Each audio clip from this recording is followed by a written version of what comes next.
तिब्बत का वह खतरनाक तांत्रिक जिसने बदले की आग में अपनी काली विद्या से 80 लोगों की मृत्यु कर दी और जिसने पूरी दुनिया में अपना भय फैलाया, पर फिर भी वह तिब्बत के एक महान योगी कैसे बने, चलिए जानते हैं वह सब सच जो आपने शायद ही सुने हों।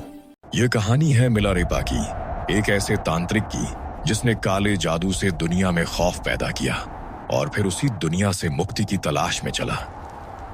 मिलारेपा का जीवन कोई साधारण कहानी नहीं थी। ये एक ऐसी यात्रा थी जिसमें बदला, त्रासदी, आत्मज्ञान और परित्याग का मिश्रण था।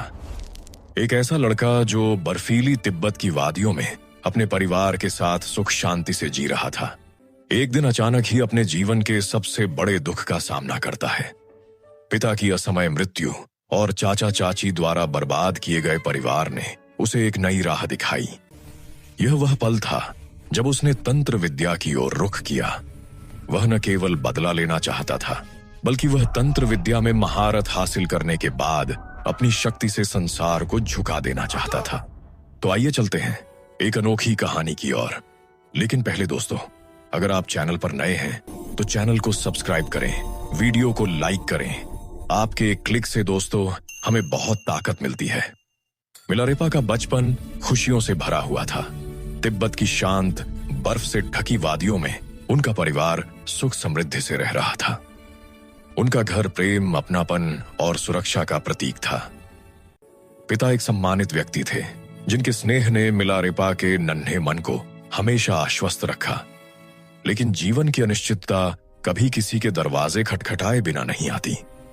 सिर्फ 7 साल की छोटी सी उम्र में मिलारेपा ने वह दिन देखा जिसने उनकी दुनिया ही बदल दी। पिता की अचानक मृत्यु ने पूरे परिवार पर जैसे बिजली गिरा दी। पिता के जाने से मानो घर का आधार ही ढह गया हो। मिलारेपा की मां, एक साहसी और दृढ़ महिला, भी इस आघात से टूट गईं। उनके लिए यह सिर्फ पति का बिछड़ना नहीं था, बल्कि उनके बच्चों का भविष्य भी दांव पर लग गया था। लेकिन त्रासदी यहीं खत्म नहीं हुई। जैसे ही पिता का साया उनके सिर से हटा, चाचा और चाची ने मौका पाकर पूरे परिवार की संपत्ति हड़प ली। वह घर जिस पर मिलारेपा की बचपन की यादें बिखरी थीं, अब उनके हाथों से छीन लिया गया। मिलारेपा की मां को मजबूर किया गया कि वह और उनके बच्चे दूसरों के घरों में काम करें, बुरे शब्द सुने और अपमान सहे। धीरे धीरे उनके दिन घोर संघर्ष और रातें आंसुओं से भरी होने लगीं। कभी जो संपन्न परिवार था, अब गरीबी, अत्याचार और बेबसी का प्रतीक बन गया।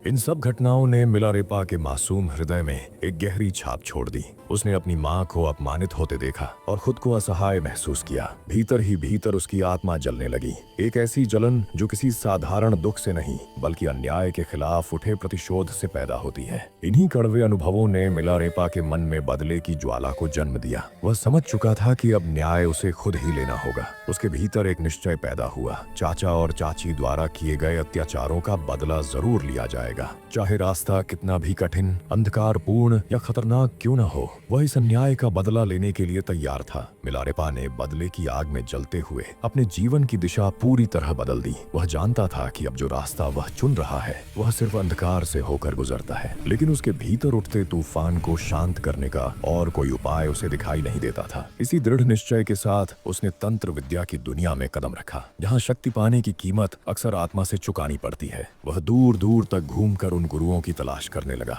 जो तांत्रिक मंत्रों और काले जादू की गहराइयों के झाता थे। कई महीनों की यात्रा, कठिन तप और कठोर परीक्षाओं के बाद उसे आखिरकार वे गुरु मिल गए जो उसे इस अंधकारमय मार्ग पर आगे ले जा सकते थे। उन्होंने उसे साधारण जादू नहीं बल्कि ऐसे मंत्र सिखाए जो प्रकृति को भी उसकी इच्छा के अनुसार मोड़ सकते थे। आखिर बहुत साल बाद मिलारेपा जादू सीख गया। धीरे धीरे मंत्रों की शक्ति उसके भीतर जागने लगी और एक दिन उसने अपनी पहली शक्ति का प्रयोग किया। अपने भीतर के क्रोध को एकाग्र करके उसने आसमान की ओर मंत्र फूंके। देखते ही देखते बादल काले पड़ने लगे, हवाओं में सिहरन दौड़ गई और अचानक ही ओलावृष्टि ने पूरे गांव की फसलों को तबाह कर दिया। ये उसकी पहली तांत्रिक विजय थी, एक ऐसा क्षण जिसने उसे यह विश्वास दिलाया कि अब वह उन लोगों को सबक सिखा सकता है जिन्होंने उसका सब कुछ छीन लिया था। लेकिन यह भी सच था कि इस सफलता ने उसके भीतर की बदले की भूख को और भी उग्र बना दिया था। पर असली तूफान तो अभी बाकी था। मिलारेपा जब अपने घर आया तो पता चला कि उसकी माँ की मृत्यु तो बहुत समय पहले हो गई है। ये सब सुन के मानो मिलारेपा का दिल थम सा गया। मिलारेपा को बहुत दुख हुआ और बदले की आग और भी ज्यादा बढ़ गई। कुछ ही समय बाद मिलारेपा को वह अवसर मिला जिसका उसे वर्षों से इंतजार था, एक बड़े विवाह समारोह का दिन। मिलारेपा के चाचा चाची और उनके समर्थक इस उत्सव में शामिल होने वाले थे। मिलारेपा के भीतर बदले की ज्वाला अब भड़क कर विकराल रूप ले चुकी थी। उसने निर्णय लिया कि यह सिर्फ बदला नहीं होगा बल्कि एक ऐसा दंड होगा जिसे दुनिया याद रखे। मिलारेपा पहाड़ की एक ऊंची चोटी पर बैठा, आंखें बंद की और मृत्यु के मंत्र का उच्चारण शुरू किया। एक ऐसा मंत्र जो हवा में जहर घोल देता है, धरती को भय में बदल देता है। कुछ ही क्षणों में विवाह स्थल पर अफरा तफरी मच गई। अचानक सांप रेंगने लगे, जहरीली मकड़ियां फैल गईं और अनगिनत जीव जंतु आतंक की तरह लोगों के बीच प्रकट होने लगे। चीखें, भगदड़ और दहशत से पूरा वातावरण थर्रा उठा। इस भयावह घटना में लगभग 80 लोग मारे गए। वह गांव जिसने कभी मिलारेपा के दर्द को नजरअंदाज किया था अब उसकी शक्ति से भयभीत था। मिलारेपा का बदला पूरा हो चुका था। उसके दुश्मन नष्ट हो चुके थे और उसके भीतर की आग शांत हो जानी चाहिए थी, लेकिन ऐसा नहीं हुआ।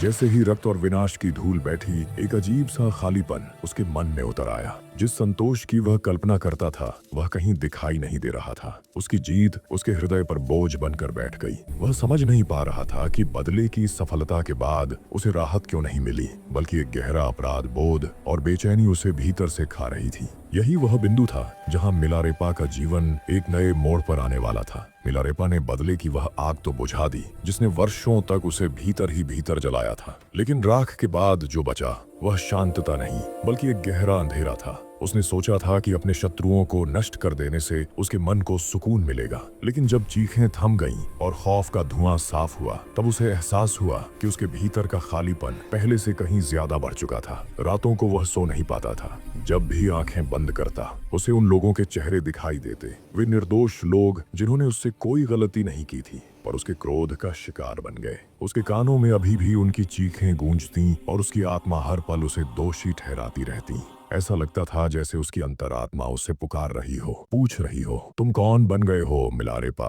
उसे अब यह स्पष्ट दिखाई देने लगा था कि वह जिस राह पर चला था उसने उसकी शक्ति तो बढ़ाई पर उसकी मानवता को गहरा घाव दिया। इस घोर अपराध बोध ने उसे अंदर से तोड़ना शुरू कर दिया। वह अपने अपराधों का बोझ ढोते ढोते थक चुका था। इन्हीं घुटन भरे दिनों में जब वह भटकते भटकते पहाड़ों के बीच अकेला बैठा था, उसकी मुलाकात एक वृद्ध बौद्ध लामा से हुई। ये मुलाकात कोई साधारण घटना नहीं थी, मानो नियति ने उसे दूसरा मौका देने के लिए भेजा हो। वृद्ध लामा ने उसकी आंखों में छिपे दर्द को तुरंत पहचान लिया। उन्होंने बिना किसी निर्णय के, बिना किसी आरोप के, बस शांत स्वर में पूछा, बेटा तुम्हारे मन में इतना तूफान क्यों है। पहली बार मिलारेपा किसी के सामने टूट पड़ा।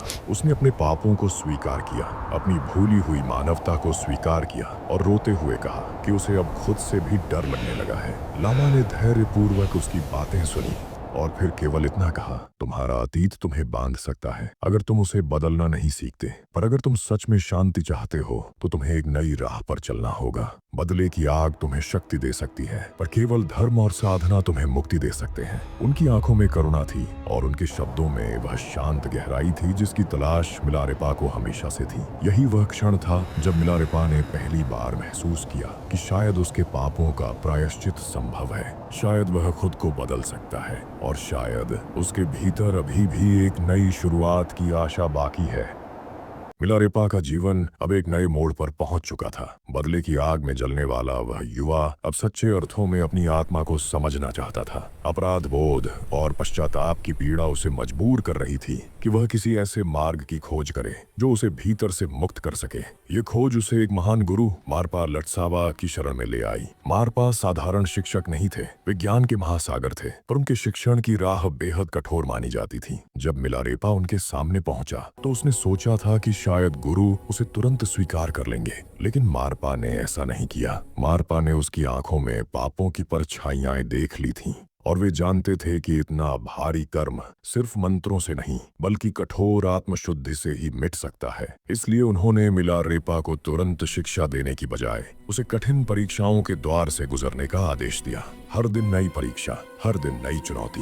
एक परीक्षा खत्म होती तो दूसरी उससे भी अधिक कठिन इंतजार कर रही होती। मारपा ने उसे पत्थरों से एक विशाल घर बनाने को कहा। महीनों तक मिलारेपा भारी पत्थर ढोता रहा, कठोर धूप और कड़ाके की ठंड में काम करता रहा। लेकिन जब घर बनने के करीब होता, मारपा आकर कहते, ये सही नहीं बना, इसे गिरा दो और फिर से बनाओ। मिलारेपा टूट जाता, फिर भी वह गिराता और दोबारा बनाता। 3 बार उसने पूरा घर बनाया और तीनों बार गुरु के आदेश पर उसे ध्वस्त किया। ये सिर्फ शारीरिक परीक्षा नहीं थी, ये उसके अहंकार, उसके पाप और उसके अतीत को तोड़ने की प्रक्रिया थी। हर पत्थर के साथ वह अपने अंदर छिपे अंधकार को भी तोड़ रहा था। मारपा का कठोर व्यवहार कई बार मिलारेपा को भ्रमित करता। कभी कभी उसे लगता कि गुरु उससे नफरत करते हैं, पर फिर वह सोचता, अगर मैं सच में शांति चाहता हूँ तो मुझे इन परीक्षाओं को स्वीकार करना ही होगा। धीरे धीरे उसके भीतर बदलाव आने लगा। उसका क्रोध शांत होने लगा, उसका मन तपने लगा, जैसे लोहे को चट्टान पर बार बार मारकर तेज किया जाता है।